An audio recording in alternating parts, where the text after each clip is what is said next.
Ça va vite, hein. On a perdu 20 millions en 2 mois et demi. Hein.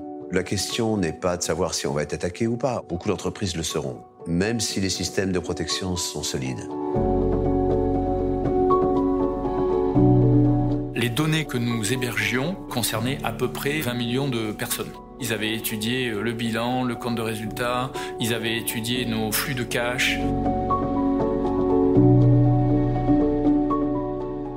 On en entend tous parler dans notre quotidien. Elles font de plus en plus la une des journaux. Les cyberattaques touchent tout le monde. On pense évidemment aux hôpitaux publics, aux mairies, aux collectivités territoriales, à des universités.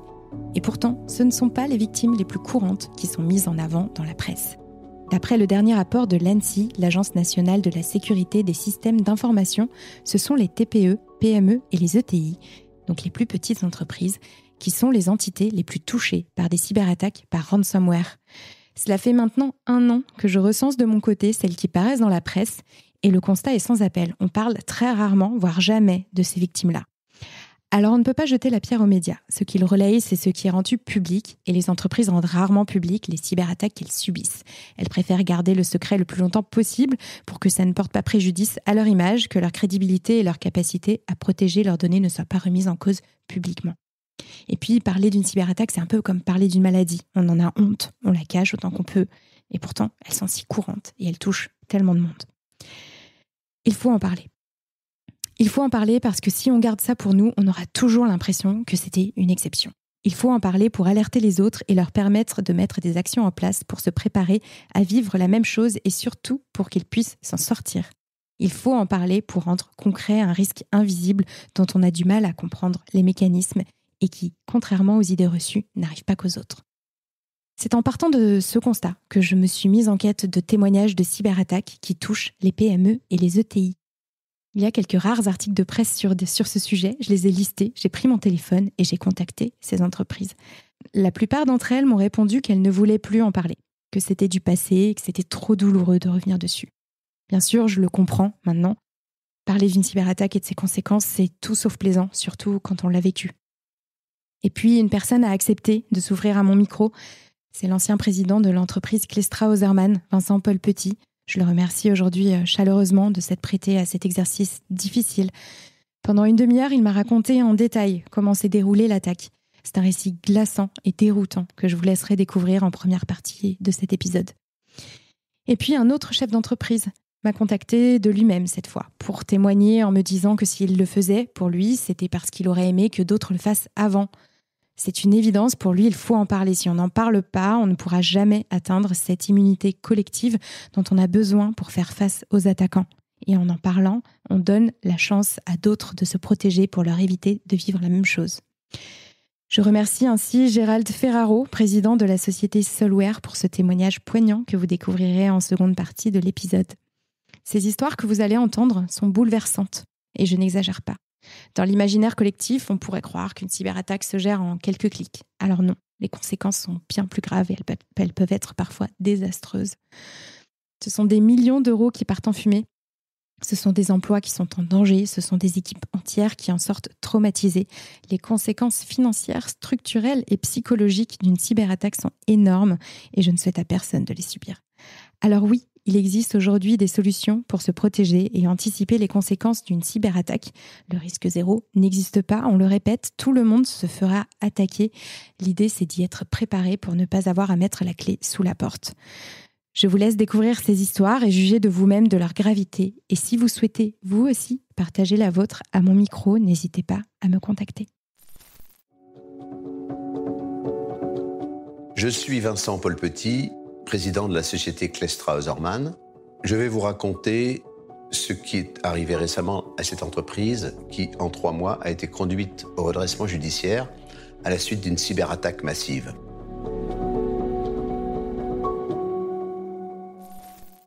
Le 1er mai dernier, au soir, le directeur des services informatiques de l'entreprise voulait faire une opération en VPN, donc depuis chez lui, et n'arrive pas à accéder au serveur.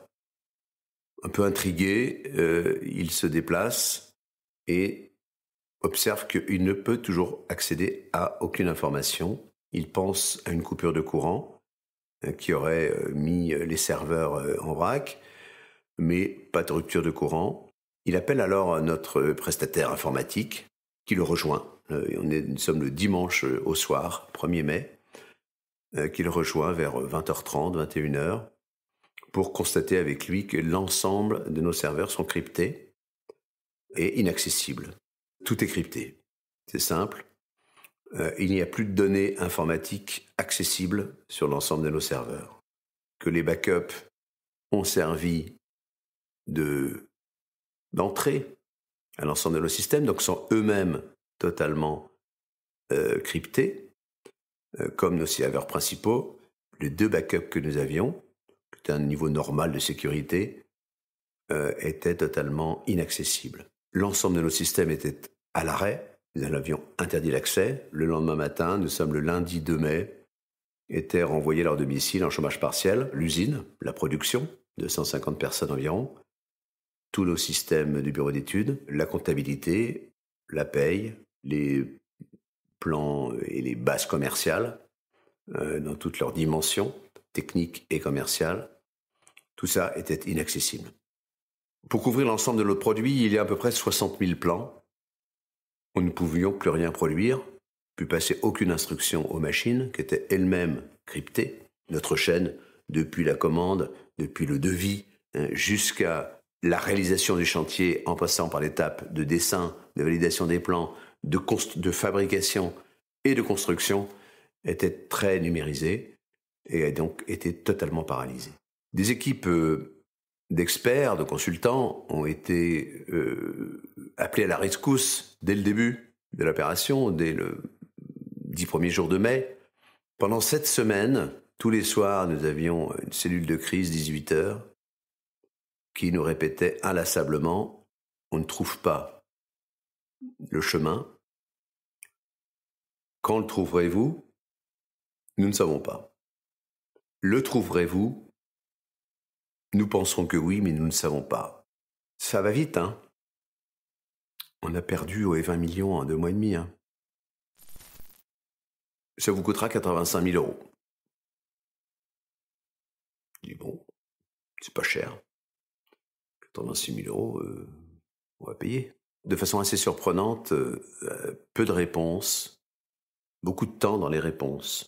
Donc on était dans une discussion non fluide, peu réactive. On va voir s'ils ont la clé au moins. Est-ce qu'on parle avec des interlocuteurs qui sont crédibles? Donc nous avons vite considéré que ces gens n'étaient pas sérieux, donc inutile de poursuivre. Et nous avons arrêté les négociations. L'honneur est sauf. L'entreprise moins, mais l'honneur est sauf, ce qui est déjà pas mal. Nous n'avons rien payé à ces pirates informatiques. Toutes les entreprises sont devenues très vulnérables. La question n'est pas de savoir si on va être attaqué ou pas. Beaucoup d'entreprises le seront. Même si les systèmes de protection sont solides. Voilà ce que nous avons vécu pendant 8 semaines, 7 à 8 semaines, ce qui est tout à fait évidemment déstabilisant, le mot est faible, tout à fait impressionnant, sidérant au sens propre du terme, et nous a laissé pas complètement groggy, mais bien affaiblis. Je crois que l'ensemble des équipes ont été mobilisées pour essayer de produire à la main, à l'ancienne, en retrouvant des plans qu'il fallait dépoussiérer, reconfigurer les machines qui avaient été décryptées pour produire comme on pouvait, ce qu'on pouvait. C'était mal produit, beaucoup d'erreurs, ça nous occupait. Et pour produire à peu près 10% de notre niveau de production normal pendant 3 mois à peu près. Il faut comprendre qu'on n'avait pas de système de comptabilité, pas de système de paye, qu'on faisait des avances sur paye, pas de système de comptabilité qui nous permettrait de comprendre notre état des comptes fournisseurs, des comptes clients, notre trésorerie. Alors, la trésorerie, on voyait les comptes en banque, mais c'est tout. Aucune idée de ce qu'on aurait à payer bientôt, donc aucune idée de la difficulté financière dans laquelle on se trouvait. Et donc l'impossibilité même de demander à nos actionnaires ou à des partenaires publics de quoi on a besoin, ou à nos banquiers. Parce que nous ne le savions pas. On s'est aperçu qu'on était dans le mur, d'un point de vue financier.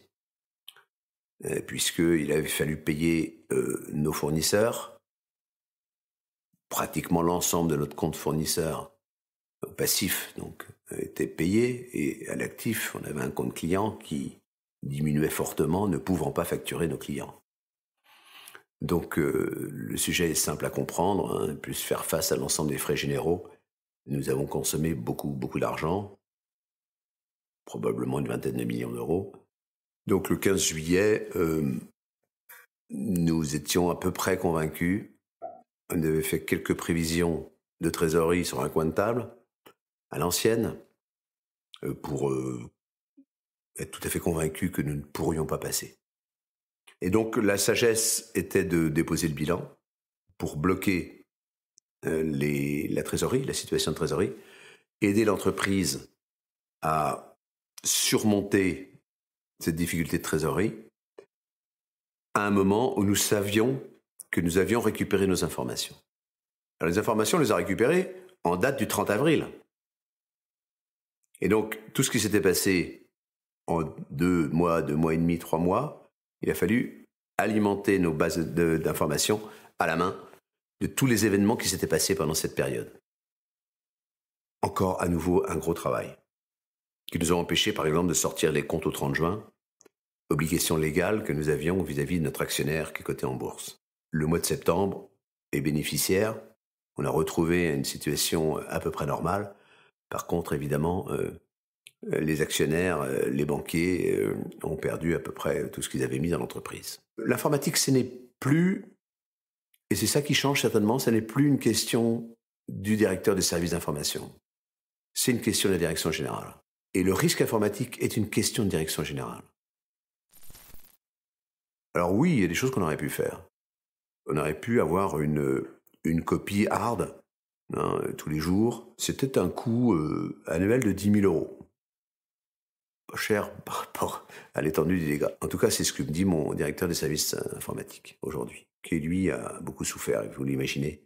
Les experts avec lesquels on travaillait, parce qu'une entreprise assez ouverte, on prend les avis, nous disaient non, votre niveau de sécurité est normal par rapport au risque qui est le vôtre. Il faut évaluer son risque et évaluer son niveau de protection en permanence. Mais c'est aussi, ça passe par changer les codes en permanence et faire de cet outil bienveillant un outil de risque, un lieu de risque. Et ce qui est assez traumatisant pour l'ensemble des collaborateurs d'une entreprise. Envoyer un message, aller sur le web, communiquer entre nous est quand même quelque chose, un outil extraordinaire. Aujourd'hui, si on doit changer son code d'accès tous les mois, hein, et qu'il ait 15 caractères avec tout ce que vous imaginez comme complexité, ça fait de cet outil un ennemi. Et donc, on était assez attentif à ne pas faire ça. Mais peut-être trop. Peut-être devenait trop simple de rentrer dans notre système. Parce qu'il y a beaucoup de codes qui n'ont jamais été changés. Il y a malheureusement la nécessité de se préparer à cet événement. Et d'avoir ce plan d'action qui soit prêt, qui soit à jour. Il ne faut pas renoncer à la numérisation, ça je ne crois pas. Mais en tout cas, il faut se préparer à l'attaque.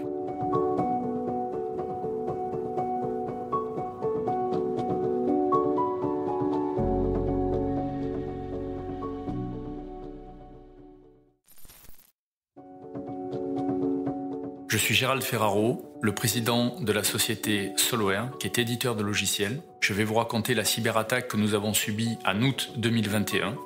Cette cyberattaque a été extrêmement violente. Elle a été menée par un groupe très professionnel, qui est le groupe Conti, dont nous avons subi les conséquences pendant 18 mois. Dans la nuit du 11 août 2021, j'ai été réveillé par un SMS de mon principal collaborateur à 4 heures du matin pour m'annoncer que l'entreprise avait été victime d'un ransomware soupçonné à ce moment-là.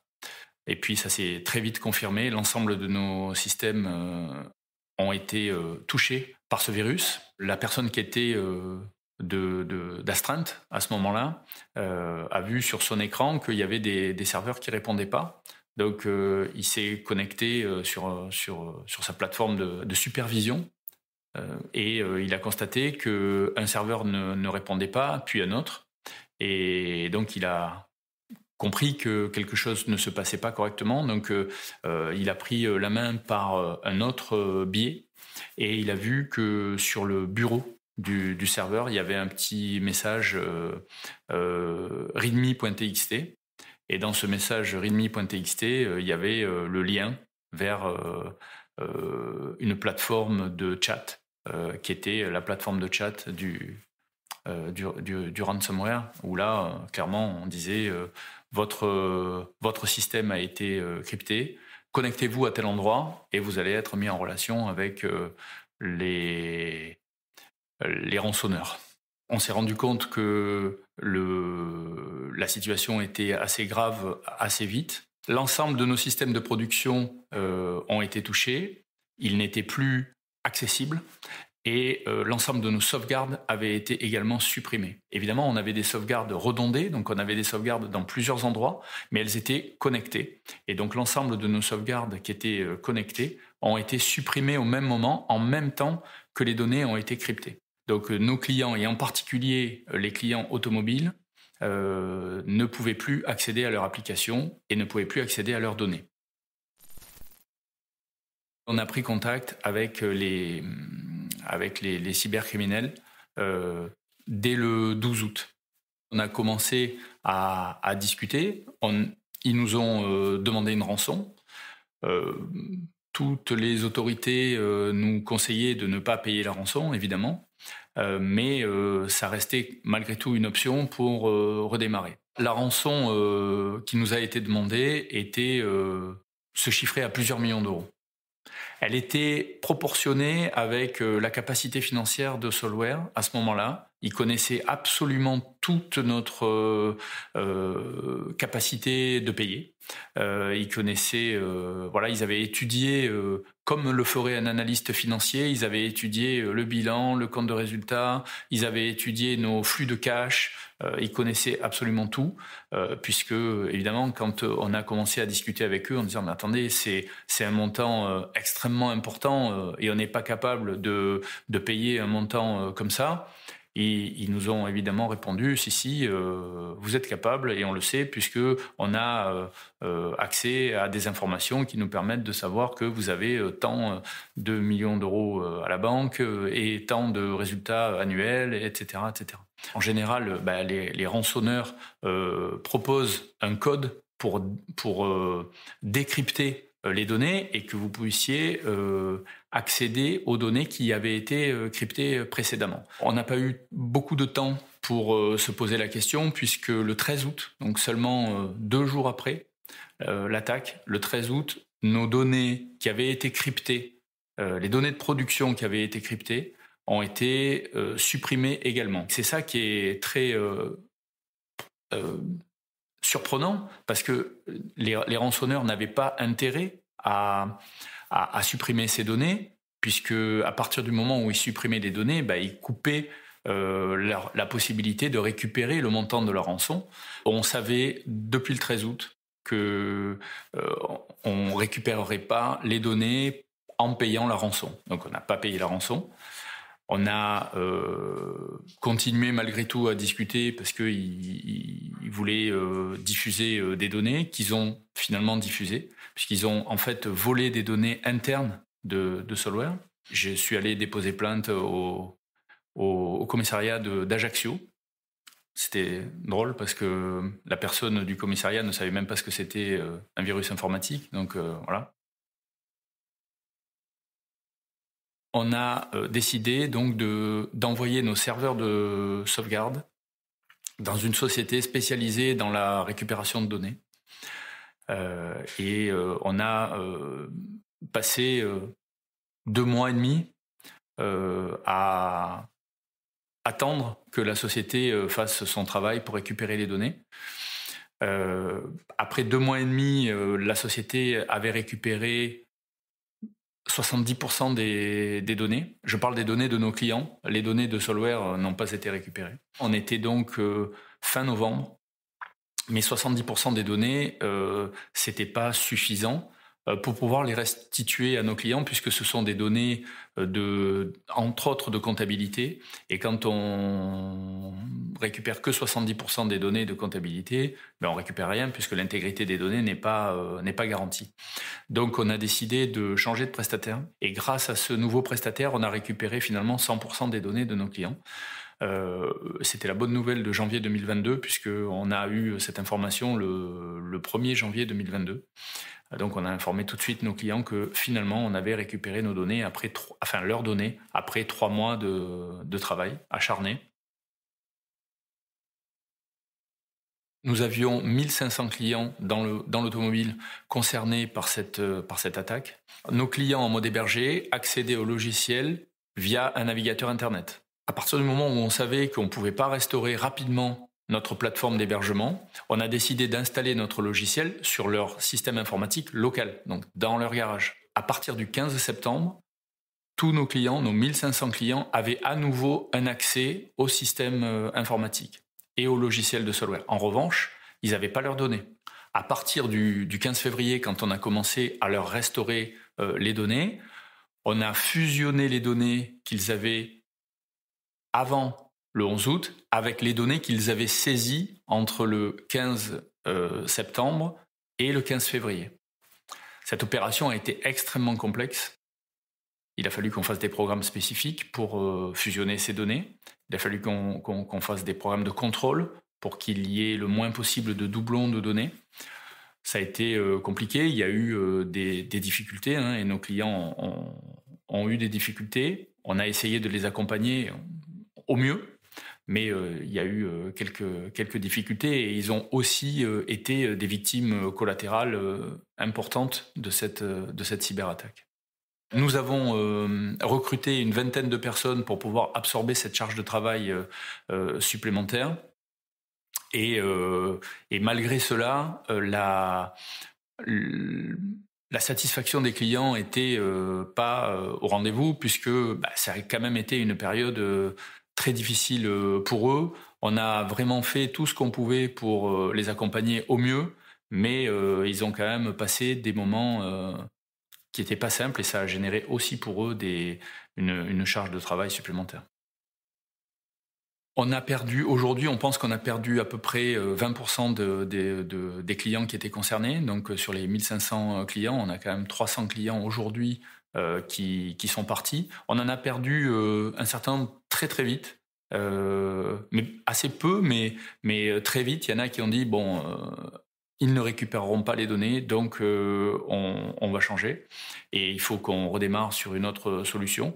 Mais ils sont rares finalement les clients qui ont décidé, qui ont agi comme ça. On a plutôt eu une grande fidélité de nos clients et une confiance de nos clients. Malgré tout, aujourd'hui, se pose le problème de l'indemnisation. Donc les clients considèrent qu'ils ont subi un préjudice. Donc on a travaillé beaucoup sur ce sujet et on leur a proposé un plan d'indemnisation.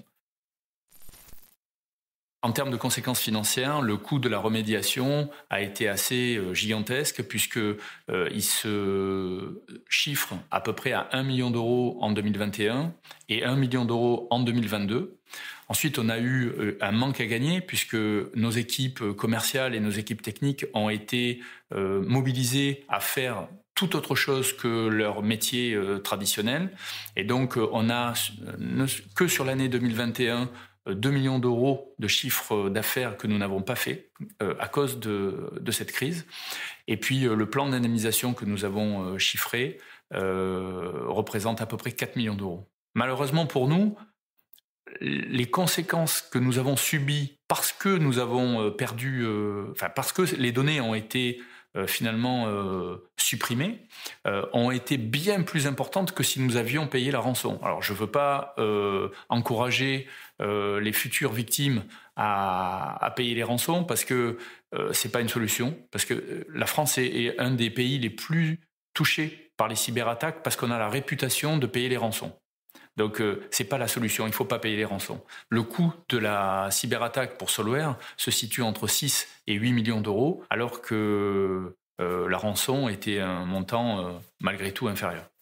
On a également des conséquences en termes de RH, puisqu'on a à peu près la moitié de notre équipe commerciale qui a démissionné après la cyberattaque. Alors, ils ont été là pendant la cyberattaque, ils ont été là pendant la crise, mais à la sortie de la crise, quand on a pu restaurer les données, quand la situation est revenue un peu plus normale, les gens ont été fatigués et on a perdu un certain nombre de collaborateurs, en particulier dans les équipes commerciales. C'est une crise qui est incroyablement impactante pour Solware. Heureusement, on est rentré dans cette crise avec une situation extrêmement saine en termes de performance, en termes de résultats, mais aussi et surtout en termes de trésorerie. Donc ça nous a permis de traverser cette crise, de passer cette crise, et sans ça, on ne serait plus là aujourd'hui. Entre le 15 août et le 1er janvier, date à laquelle on a récupéré les données, il a fallu communiquer beaucoup avec nos clients et la communication de crise est compliquée.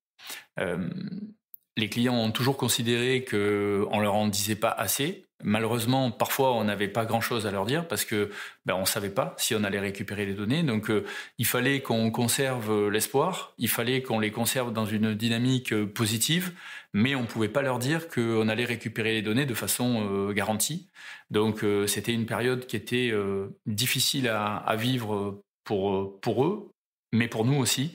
On passait par un ascenseur émotionnel incroyablement intense, avec des bonnes nouvelles le matin et des très mauvaises nouvelles le soir.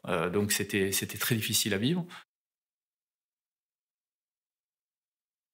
Alors comme dans toute cyberattaque, on a été contraint de faire une déclaration à la CNIL puisque l'intégrité des données avait été, des données qu'on héberge avaient été touchées. Donc on a fait une déclaration à la CNIL. Et comme on a des garages qui eux-mêmes ont des clients dans leurs fichiers avec des données personnelles, quand on a chiffré le nombre de données personnelles que ça concernait, les données que nous hébergions concernaient à peu près 20 millions de personnes. Donc quand la CNIL a vu ces chiffres-là, ils ont considéré que c'était gigantesque. Enfin, il y avait un Français sur 3 qui était concerné par notre potentielle fuite de données. En réalité, ça c'est sur notre déclaration initiale. Quand on a fait notre déclaration initiale, on ne savait pas exactement l'étendue du problème, et donc on a déclaré ce chiffre-là. En réalité, ensuite, on a, avec les investigations qui ont été faites, on a constaté que les données de nos clients n'ont jamais été volées et n'ont jamais été extraites. Mais au moment où on a fait la déclaration, on ne le savait pas. Donc, quand la CNIL a vu le nombre de données personnelles qui potentiellement pouvaient être concernées, ils ont décidé de faire une enquête chez nous. Et donc, ils sont venus de façon inopinée nous contrôler. Donc, ils ont fait un contrôle. Et c'est un contrôle qui a duré une journée. Ils sont venus à 3, de 9h du matin à 22h. Et ça a été assez intense. C'est particulièrement désagréable parce que je considère que nous sommes la victime, et nous sommes la victime. Et là, pendant ce contrôle, et en tout cas au début du contrôle, on était plutôt considérés comme les coupables de cette fuite. Bon, ensuite, on a bien échangé avec les personnes de la CNIL, ça s'est bien passé. On a été totalement transparent, on leur a dit exactement tout ce qu'on faisait, la façon dont on le faisait, comment étaient hébergées les données, comment nos systèmes de sécurité étaient conçus. Et après cette journée de travail avec nous, ils ont récolté l'ensemble des informations dont ils avaient besoin. Ils ont analysé ces informations pendant 2 mois. Et au bout de 2 mois, on a reçu le résultat. Nous craignons, en tout cas, nous pouvions être sanctionnés par la CNIL, qui est un organisme de sanction aussi. C'est un organisme de contrôle, mais c'est un organisme de sanction. Et donc, nous pouvions être sanctionnés. Et finalement, nous ne l'avons pas été, ni financièrement, ni pénalement, bien évidemment. Et la CNIL a considéré que les mesures de sécurité que nous avions mises en place étaient conformes à l'état de l'art du moment. Et donc, cyberattaque que nous avons vécue et que nous avons subie était difficile à contrôler, difficile à prévenir et difficile à éviter. Nous avons mené des investigations, des investigations forensiques. Le patient zéro n'a pas été trouvé. Donc on ne sait pas exactement comment ça s'est passé, mais probablement ça s'est passé avec du phishing. Et ensuite, grâce à un login password volé, les attaquants sont rentrés sur un de nos serveurs en se faisant passer pour un utilisateur. Et ensuite, avec ce mot de passe, ce login et ce mot de passe utilisateur, ils ont réussi à acquérir des droits supplémentaires, jusqu'à acquérir des droits d'administrateur, jusqu'à acquérir les droits d'administrateur du domaine. Et donc, c'est là qu'ils ont pu ensuite agir, déployer leur ransomware et crypter l'ensemble des données de production. On aura mis 18 mois pour se sortir de cette attaque qui a été particulièrement violente. Moi, je considère qu'on a subi une attaque cyberterroriste et je suis assez convaincu que ça a des liens avec la guerre qui est aujourd'hui en Ukraine. On a retrouvé, d'un point de vue technique, une vie normale, on va dire depuis septembre. Et nos équipes commerciales sont aujourd'hui affectées à refaire leur métier d'un point de vue commercial.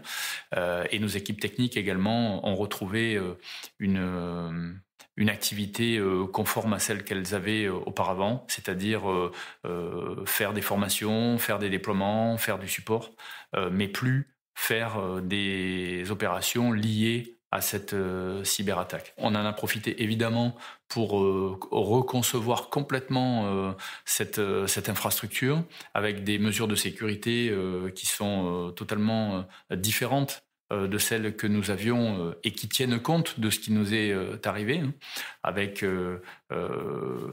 des systèmes qui sont beaucoup plus cloisonnés, avec des systèmes avec lesquels on accède avec de la double authentification. Évidemment, on a mis en place des sauvegardes délocalisées et déconnectées, donc ce qu'on appelle des sauvegardes offline. Et puis, on a également donné la possibilité à nos clients, y compris en mode hébergé, de faire des sauvegardes locales. Nous avons prévu un système qui permet qu'il n'y ait pas une propagation de l'attaque si on est attaqué à un endroit, que ça ne puisse pas se propager à d'autres endroits. À partir du 20 août à peu près, j'ai pris contact avec mes concurrents directs et l'écosystème qui m'entoure pour les informer de ce qui nous était arrivé pour qu'eux-mêmes se protègent. Parce que j'aurais beaucoup aimé que d'autres fassent ça et me disent voilà, j'ai été attaqué. Parce que j'ai eu beaucoup de contacts ensuite avec des dirigeants d'entreprise qui m'ont dit si tu veux m'appeler, je suis disponible parce que ça m'est arrivé l'année dernière, ça m'est arrivé il y a 6 mois, ça m'est arrivé il y a 3 mois et donc je peux te donner des conseils, je peux te mettre en relation avec des sociétés, etc. J'aurais bien aimé qu'ils le fassent avant.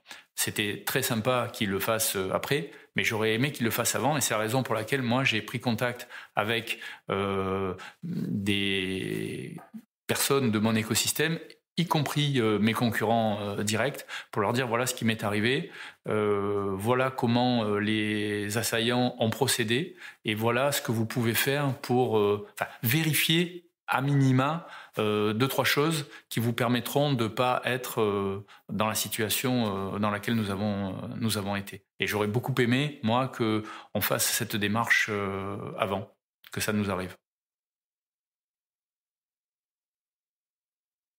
Le premier conseil, c'est d'être capable de restaurer des sauvegardes, même si ça prend un peu de temps pour les restaurer, mais au moins d'avoir ces sauvegardes de façon certaine, donc d'avoir des sauvegardes offline. D'ailleurs, c'est le conseil que j'ai donné aux gens que j'ai appelés tout de suite après notre attaque, en disant vérifie que tu as bien des sauvegardes offline.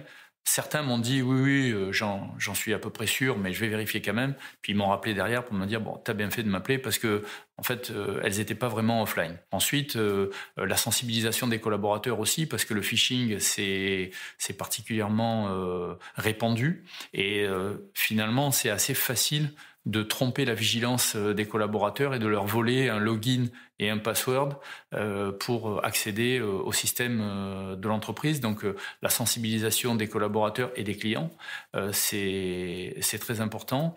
Et puis un système de double authentification qui permet finalement de complexifier énormément les attaques. Donc c'est ce que nous avons mis en place. Le problème ou le sujet ou l'enjeu de la cybersécurité, c'est pas tellement d'être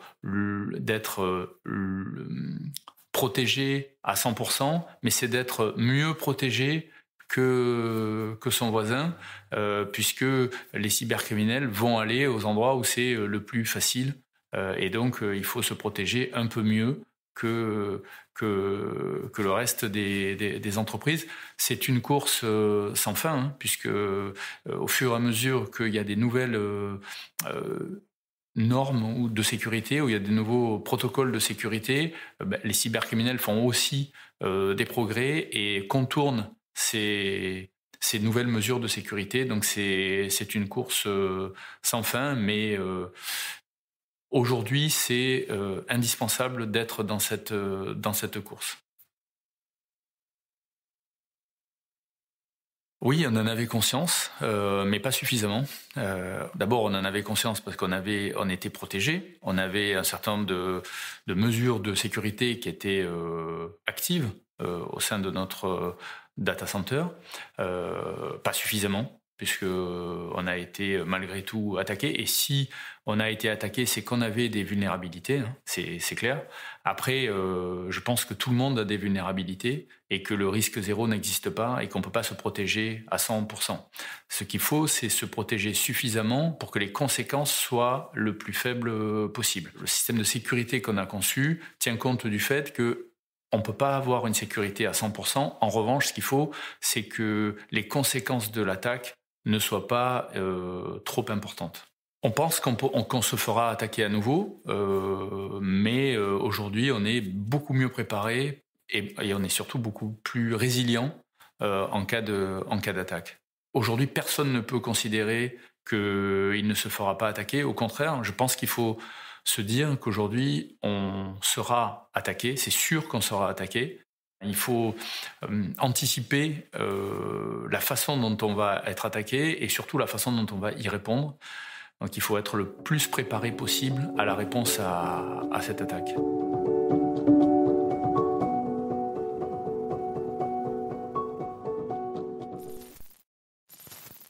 Merci à tous d'avoir suivi cet épisode du Monde de la Cyber. Si vous êtes arrivés jusqu'ici, c'est que vous commencez à bien accrocher à ce podcast. Alors si vous voulez découvrir les coulisses et être au courant de toutes les actus, je vous donne rendez-vous sur notre compte Instagram, Le Monde de la Cyber. Et n'hésitez pas aussi à vous abonner au podcast et à me laisser un petit commentaire sur Spotify ou Apple Podcast. Ça m'aide beaucoup à faire grandir le projet et ça me fait super plaisir de lire tous vos petits messages. Merci à vous et à très vite dans Le Monde de la Cyber.